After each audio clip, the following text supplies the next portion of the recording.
Ninguém mais confia em evangélicos e nem na igreja. As pesquisas estão mostrando isso. E eu pergunto, Onde é que a gente tá errando?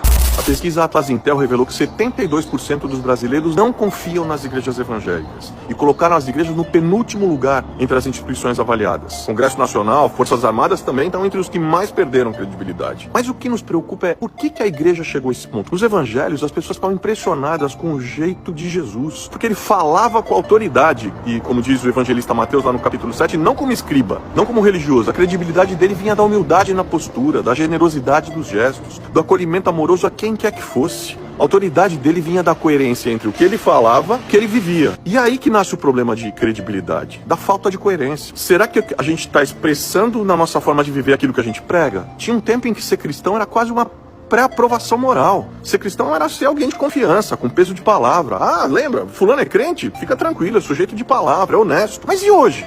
O que mudou? Uma pesquisa do Barna Institute sobre a percepção dos não cristãos sobre o que era ser cristão nos Estados Unidos mostrou que, para os não cristãos, eles viam os crentes como anti-gays, hipócritas e cheios de julgamento. Como está distante da característica que Jesus falou que a gente deveria ser conhecido, que era o amor.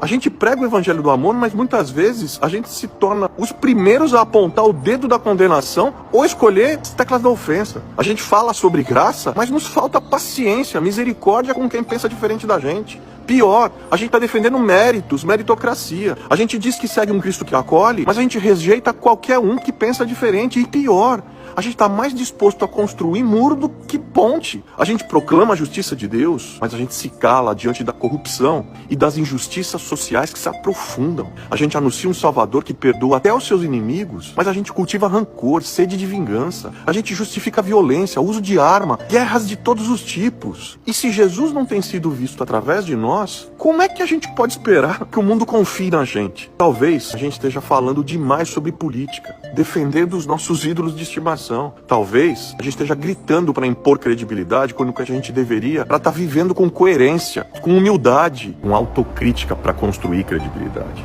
Se a gente quiser mudar essa realidade, a gente precisa voltar imediatamente à essência do evangelho. Porque o mundo não precisa de mais discurso, precisa de vida que fale mais alto de qualquer discurso, precisa de testemunho. Afinal, se a gente perguntasse para Jesus sobre como deveriam ser conhecidos os seus discípulos, ele ia responder: isto conhecerão que sois meus discípulos, se eles se amarem uns aos outros. Aí a gente vai poder ser visto como foram vistos os discípulos da igreja de Atos, que aliás foram descritos como aqueles que transtornaram o mundo. E transtornaram por quê? Pelo seu estilo de vida, pela sua forma de ser, e credibilizava a mensagem que eles anunciavam. Esse é o nosso desafio. E que Deus, na sua infinita misericórdia, nos ajude nesse tempo tão complexo, tão difícil,